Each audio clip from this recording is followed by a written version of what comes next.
blood, sweat, tears.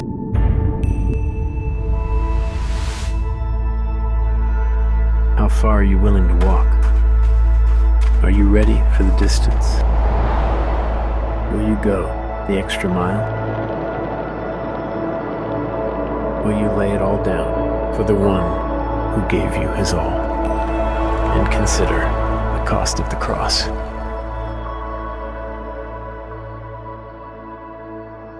The cost of the cross. Good morning, everyone. Can you say hi to the person beside you? Hi.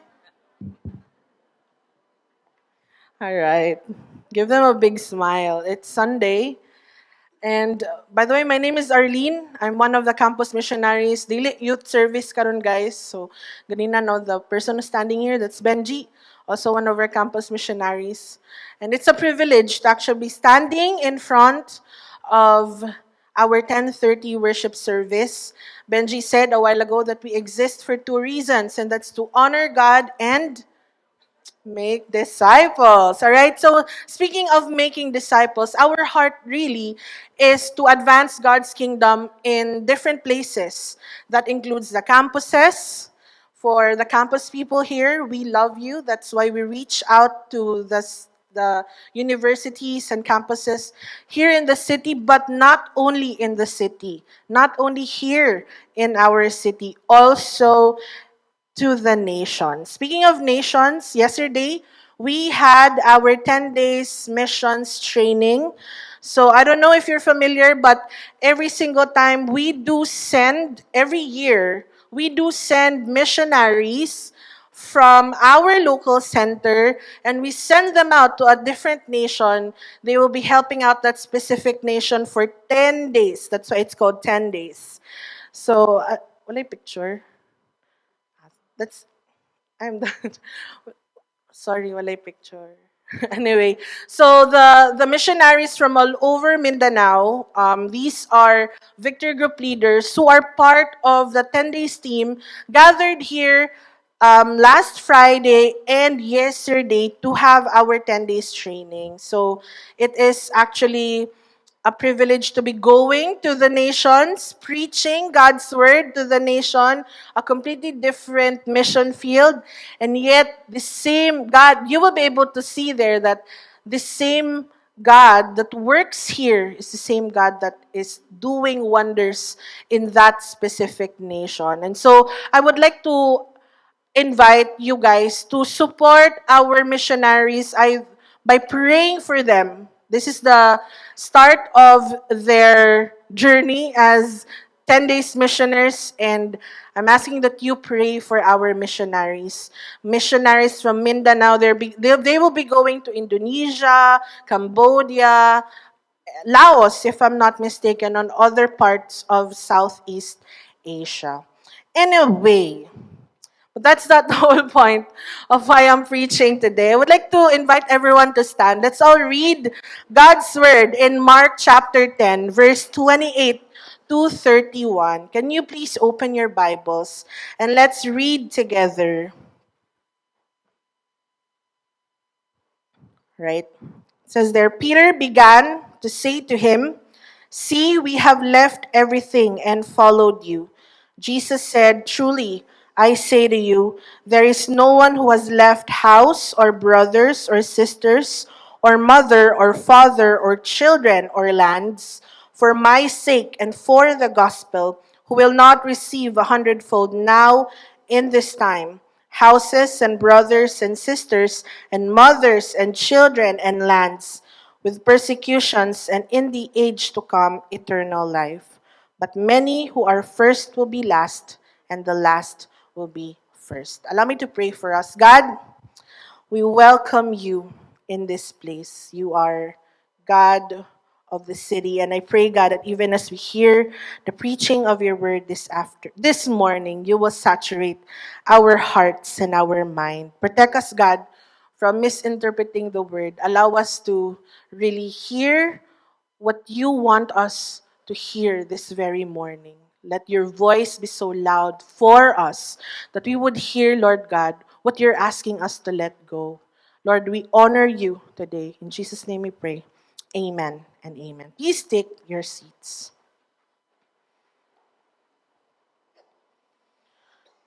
All right, so I'm going to share to you a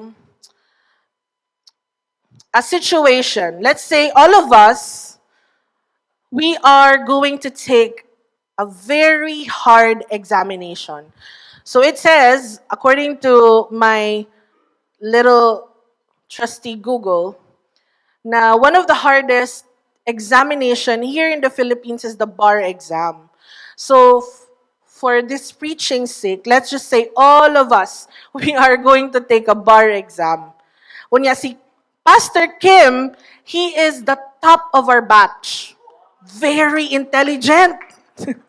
He's the top of our batch. All of us, we prepared. Individually, we prepared for this bar exam. So all of us, we studied. We did not socialize. We had a strict schedule when it comes to reviews. Because, di ba, all of us, our goal is to pass the exam.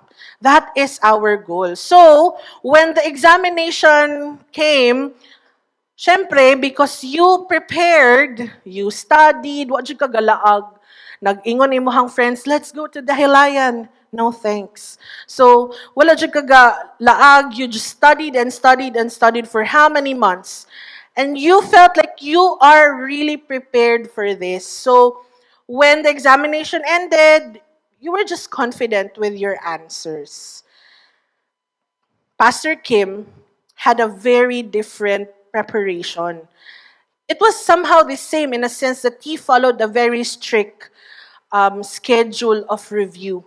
But his goal was different than all of us. His goal was not merely to pass. His goal was to top the bar exam. Grabe ka, bright.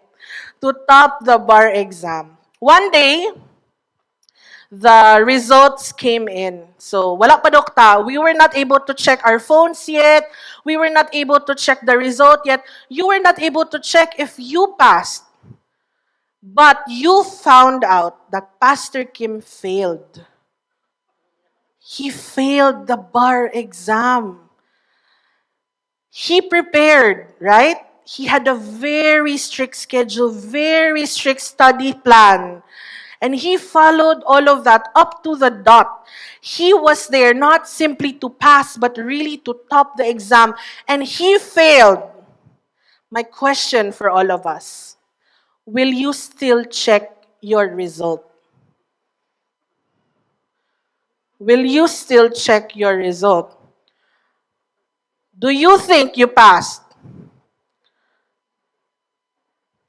Pastor Kim, top of the batch, failed. Do you think you passed? Next. May nag-uu. Okay. The most honest answer, most likely for all of us is no. Ako, i-check ya po na ako ang kuan. Para ma-disappoint ko, ana. Diba? But the most honest answer really is no. Most likely, we wouldn't pass. If the person who was the most qualified for the bar exam failed, how much more me, right? What makes me think that I would pass that bar exam? Only miracle, the impossible being made possible, can do that. So all of us, we would doubt if we truly passed that exam. And you know what? Why I'm sharing that? Because that's essentially what the disciples and Peter felt during that time. So here's what happened. After the Sermon of the Mount, there's this rich young man, who came at the feet of Jesus and asked, "Good teacher, what must I do to inherit eternal life?" This man was really seeking to have eternal life. And he was not mocking Jesus. He was really serious about having eternal life. And Jesus replied saying, "You know the commandments. Do not murder, do not commit adultery, do not steal, do not bear false witness, do not defraud, honor your father and mother." Confident, the rich young man said, "I've kept all of these things." since my youth. I followed all of these things since my youth. Diba? He was the most qualified. This man was very religious since he was still young. On the outside, there is nothing that would disqualify this rich young man from entering the kingdom of God. And yet, Jesus replied, "You lack one thing." Wow. Nabuhat na niya tanan.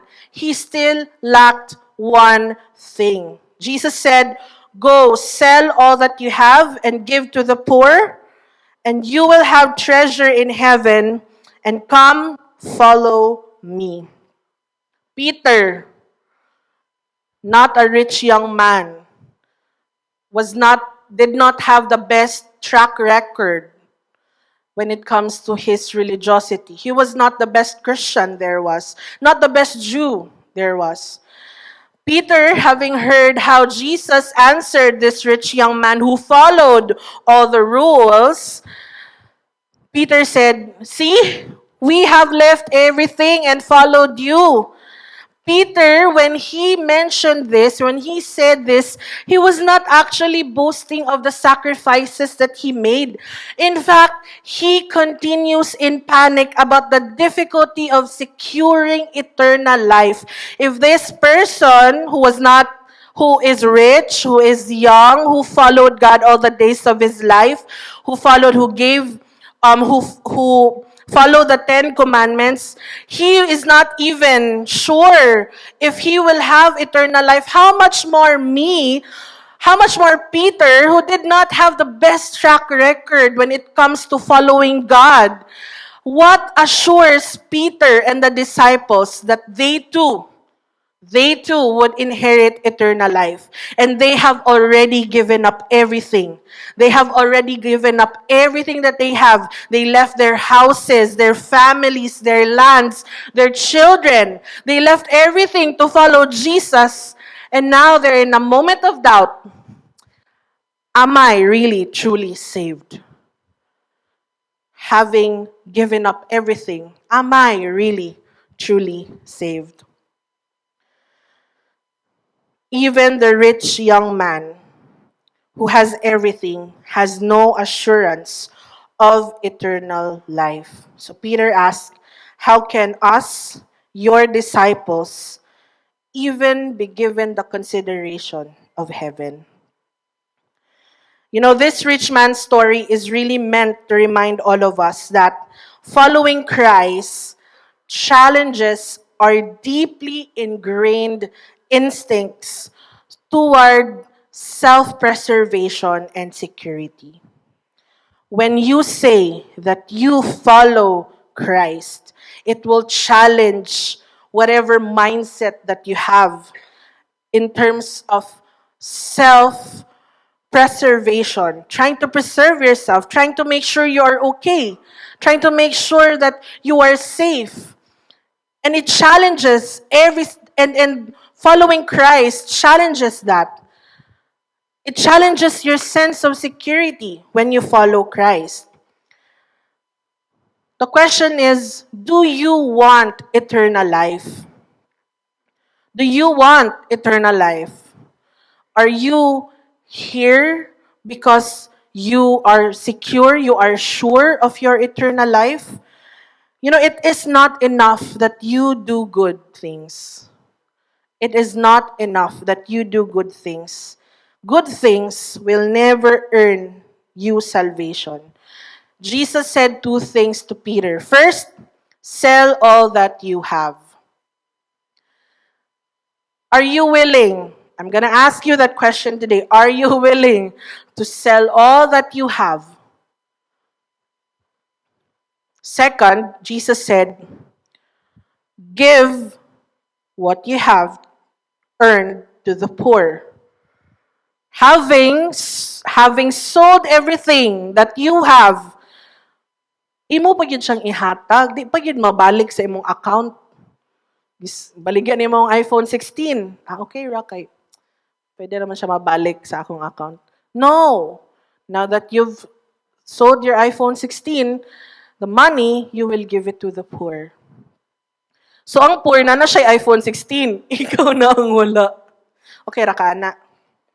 So it doesn't mean, no, I'm just saying this, I want to say this, it doesn't mean that when God or when Jesus said that to Peter, I know to the rich young man, He has called us to poverty. I'm not trying to say that all of us, pagkahuman ani nga service, ipamaligya nato tanan nato kay atong tanan nato properties. Not that. God, it does not mean that God has called us to a life of poverty. It is Jesus saying, "Do you love me more than your wealth? Do you love me more than your wealth?"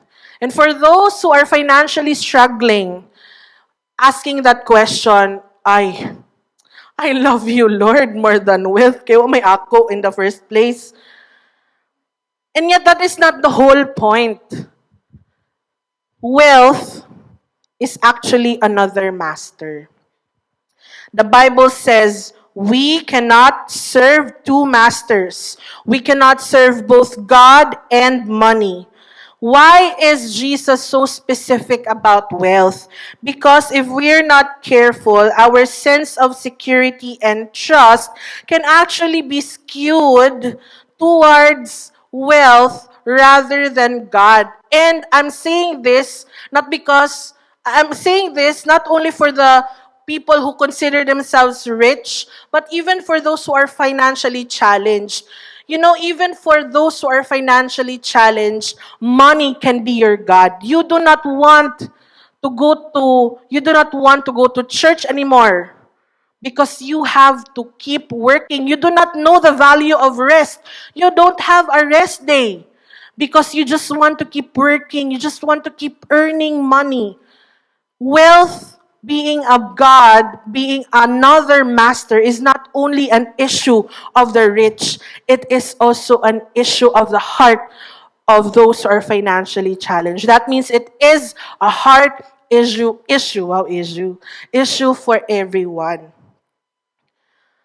How many of you can survive a week without cash? Cashless, diba? I'm sure a lot of us can survive a week without cash because you are secure that you can actually pay through your card. So whether it be credit card or debit card, bahalag walay cash, basta kay naalang yung card na IG cash. So the numbers that you see on your account actually give you a sense of security that even if you don't have cash, you will survive. Here in CDO, how can you survive, let's say, 3 days without cash? First, di ba, mag-commute ka. Let's say, wala kay car. Wow. Wala kay car. Commute ka, let's say. You can actually go from one place to another without cash by booking Grab. And you can charge it to your card or to your GCash. Or if you have a car, you can go around the city using your card. You swipe it when you buy gas. If you want to eat, you swipe it. If you want coffee, you swipe it. When you want to go shopping, you swipe it. You can survive without cash as long as the numbers in your bank account, they are there. That is a very simple illustration of security that money can give. Daw kung walay sulod ang imuhang card, wala pa gyud kay cash. Will you even survive? Siyempre, magsugod na kag-abri sa imong kabinet ba? Napabay nabilin nga dilata? Or is there still napabay nabilin na wala pa naluto sa ref? You know, when we go on shopping, di ba, when we go on shopping, and then let's say you have a very big budget, wow. Do you bother to check the price tag? Or una ni mo tanawon, hala, nindot lagi ni. Bill, let me see, wow, bagay, nice size na ako. Because you have a big budget. Ay, na din mo tanawon, pag nasukod na ni mo, pilagi akong bayaran. Because you have money. But what if you do not have the capability to pay?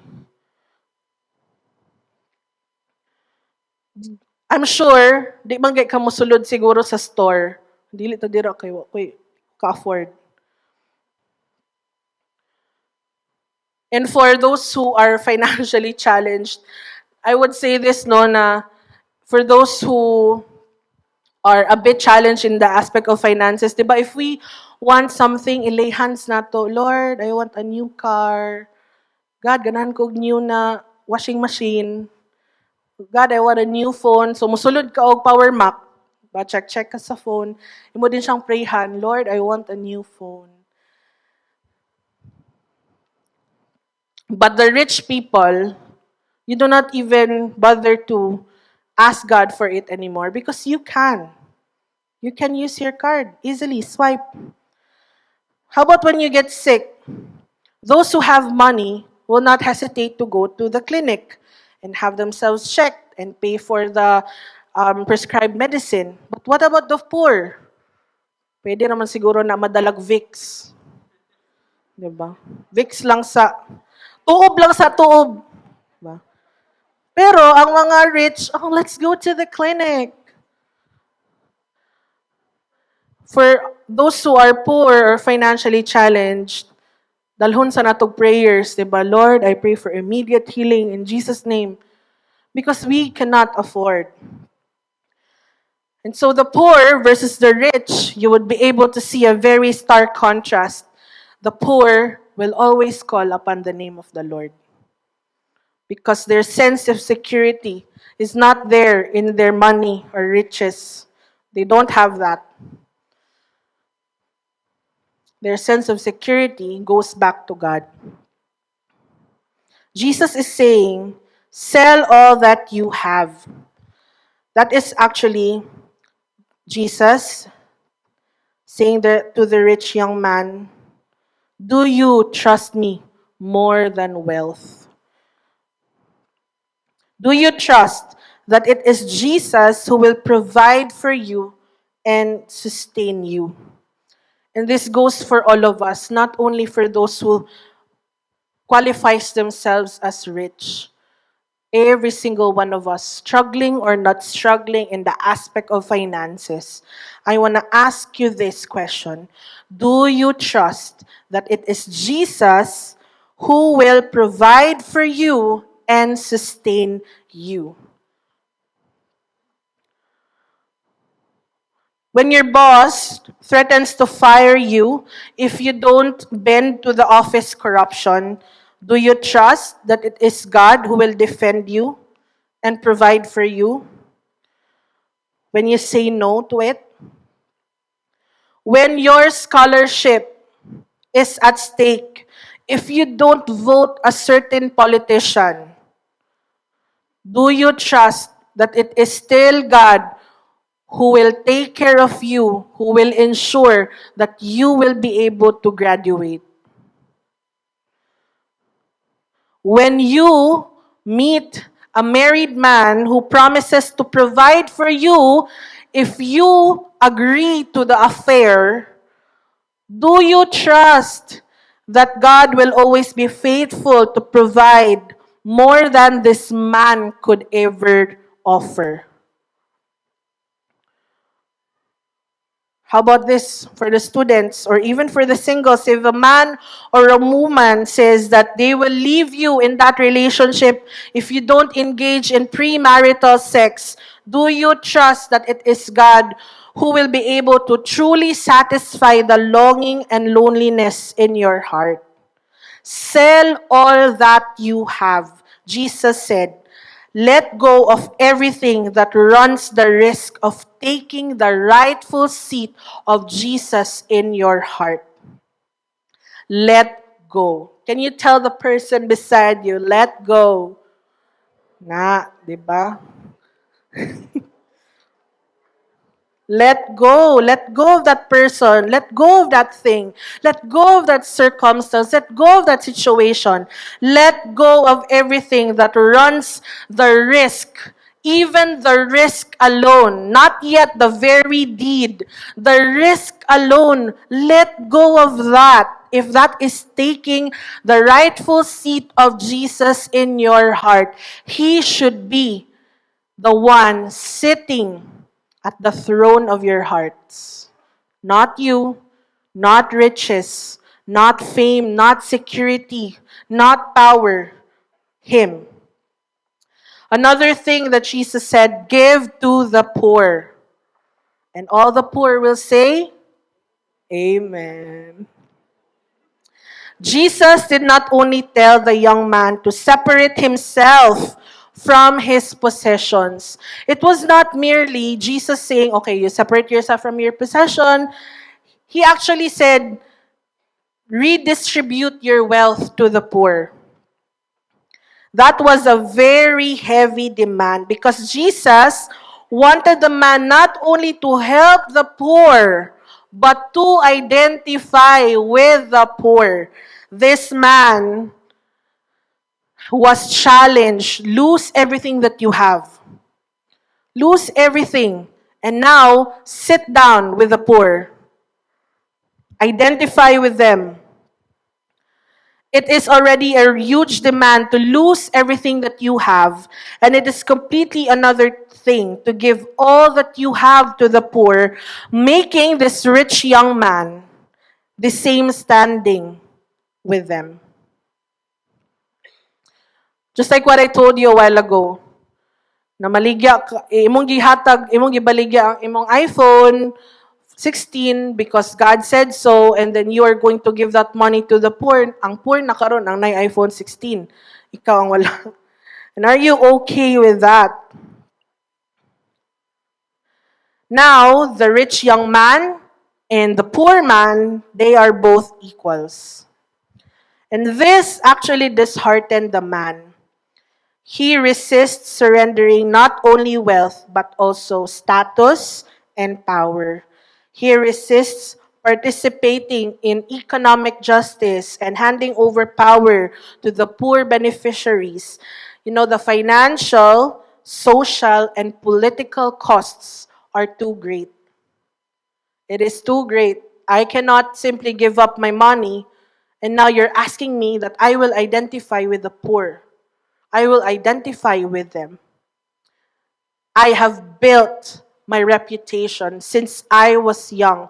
And I'm sure this rich young man probably belonged to a rich family. That means that it was not only him who built his reputation, but also generations before him. They were building the family name.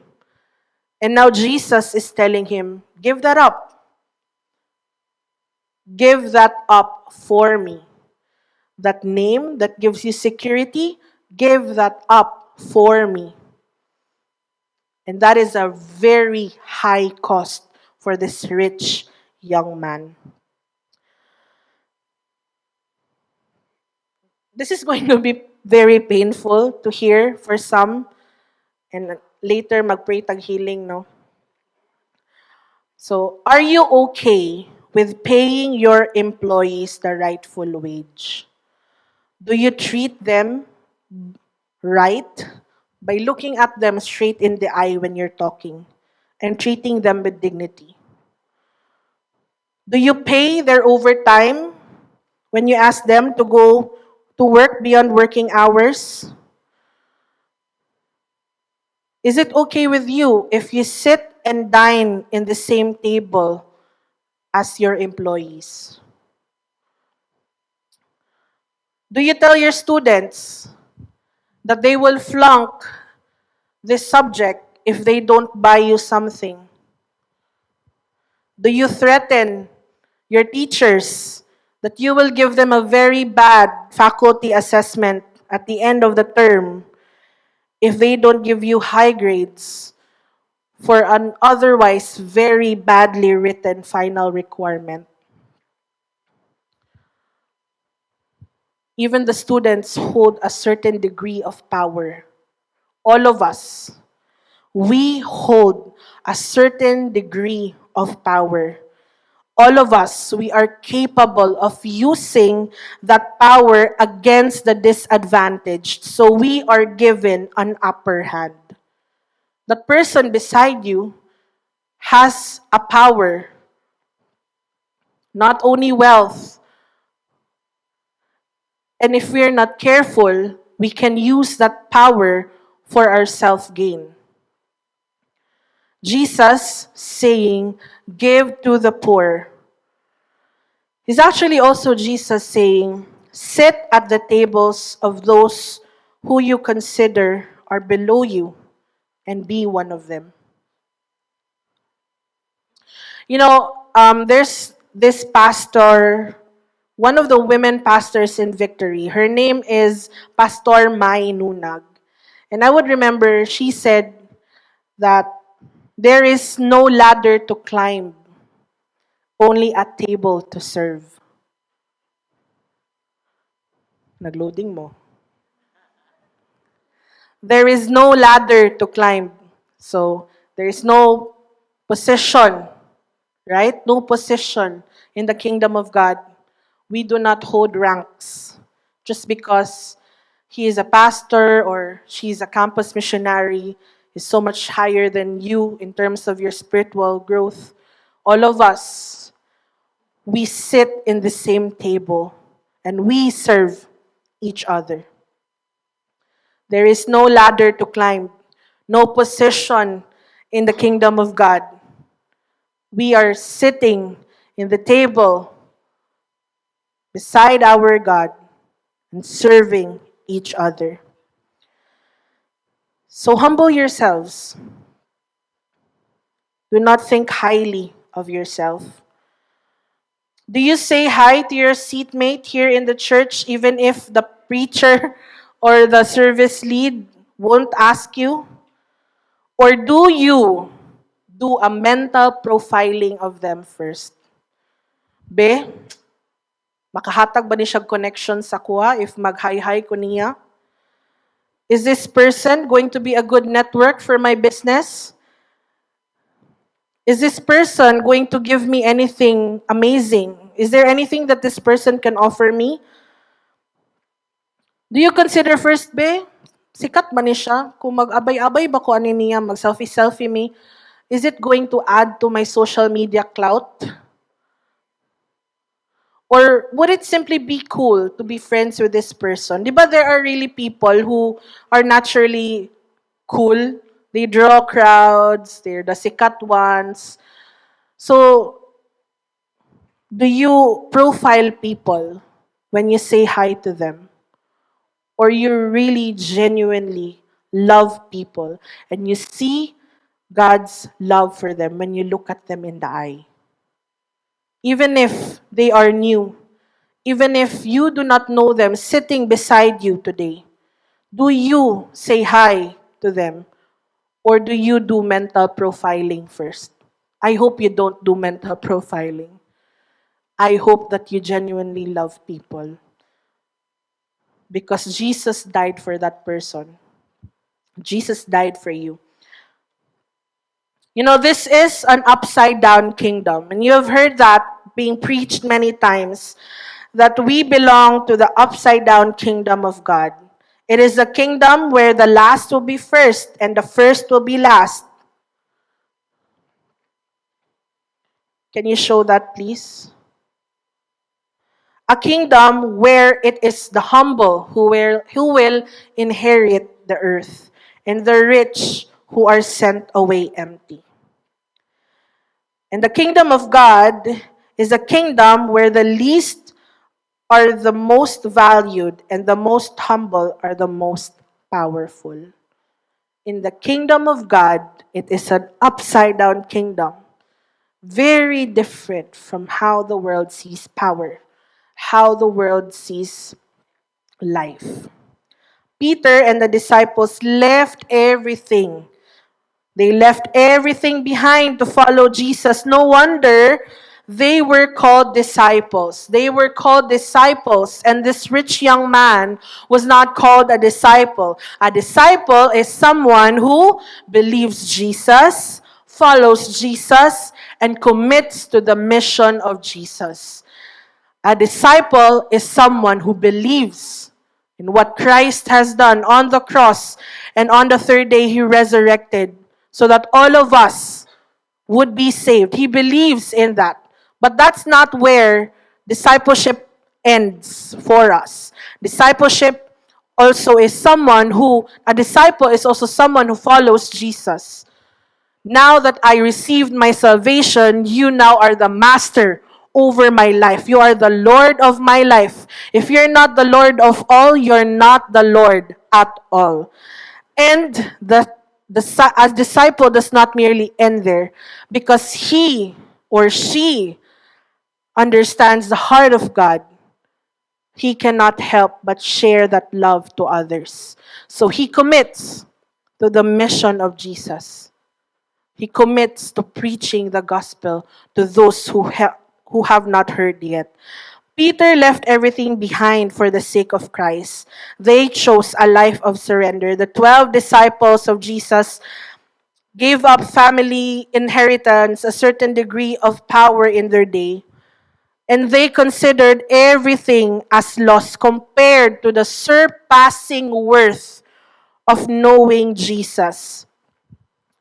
If you are to choose between that thing versus Jesus, I hope that when you look at Jesus, when you behold Him, you see Him worthy. God, mas lisod kayo ni i-give up, but Lord, when I look at you, you are worthy. You are worth following. You're worth trusting. You're worth believing for. In Philippians chapter 3, verse 7 to 8, it says there, but whatever gain I have, I counted as loss for the sake of Christ. Indeed, everything as loss because of the surpassing worth of knowing Christ Jesus, my Lord. For His sake, I have suffered the loss of all things and count them as rubbish. In NLT, it says garbage. In order that I may gain Christ. So when you are faced with two choices between what gives you external security versus Jesus, I dare you, count the cost. Do not be afraid to count the cost. Count the cost. And you will be able to see and find out that Jesus is very much worth it. Whatever you think you will lose by following Jesus, whatever you think you will lose by trusting Him, when you look and behold at Jesus, He is still very much worth it. And I am about to end. I call the music team. I'm pretty sure, no, while you were listening to the preaching, not only this Sunday, but even the previous Sunday, some of you may have that impression that it is actually hard to be a Christian. I actually heard one person say, the preaching last week was very painful. So maybe for some of us, we would have that impression that it is so hard to be a Christian. And I will tell you, yes, it is hard to be a Christian. It is indeed very, very hard. It is costly. But I want to tell you this, the things that we have to let go, because Jesus said, the things that we have to let go for the sake of the cross are the very things that rob you of the joy of fully experiencing a life that Jesus has offered. I want to say that again. Anything that God is asking you to let go, it's hard to let go. That thing is actually the one that's robbing you of the joy of fully experiencing a life that Jesus has promised. He said in John 10:10, the enemy has come to steal, kill, and destroy, but I have come to give you life, and life abundantly. Life abundant does not happen the moment that you die. This earthly life happens the moment that you receive Him as your Lord and Savior. And so, if you cannot give up the world, if you cannot give up anything that this world has to offer, you will not be able to experience the joy of actually living an abundant life in Christ. So, the cost is big. The cost is high. When you look to your wealth, here's the thing. When you look to your wealth, your eyes will skew. It will no longer look at Christ, and you will not be able to experience Him as your provider. When you look to your power, influence, you will not be able to see God as your defender. When you look at everything else that this world has to offer, you will not be able to fully experience the joy of actually living a life in Christ. The abundant life is a life that He has promised every single one of us.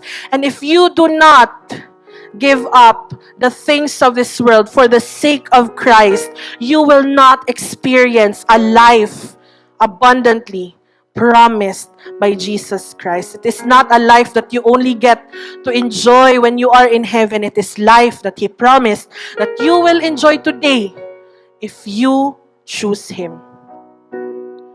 So let go. Tell the person beside you again, let go.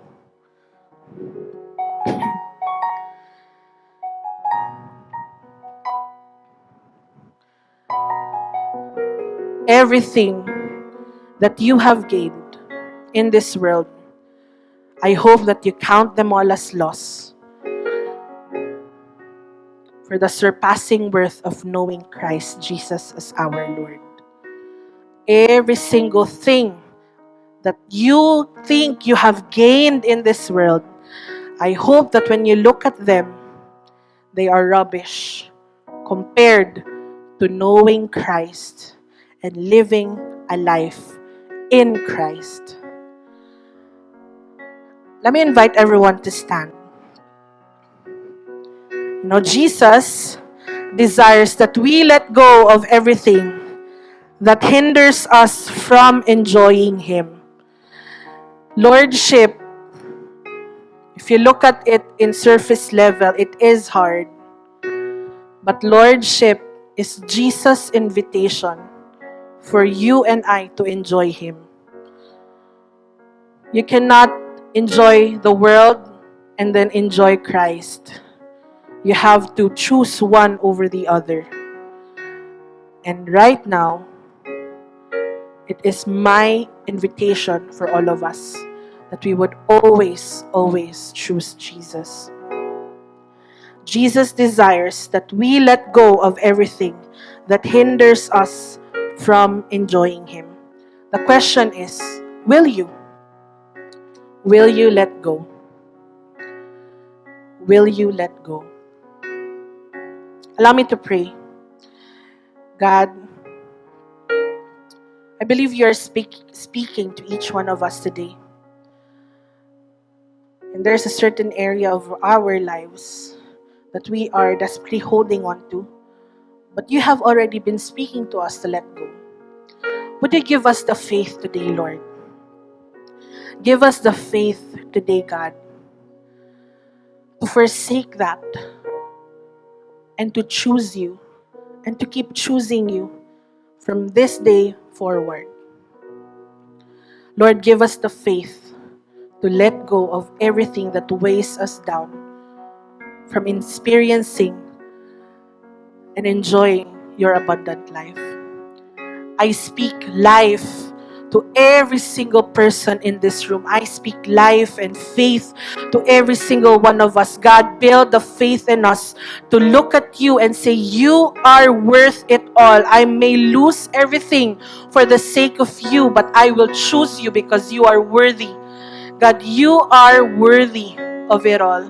God, thank you for building the faith in us to look at you, to behold you and say, this man is worthy. This man is worthy. Can we raise our hands this morning?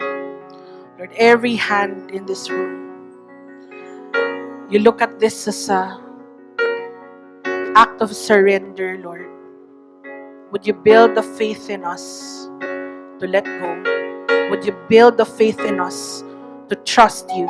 Would you build the faith in us to follow you and give the rest of our lives to you. Everything of us, God, to you. We honor you, Lord. And may you be honored in the choice that we have made today. In Jesus' name we pray. Amen.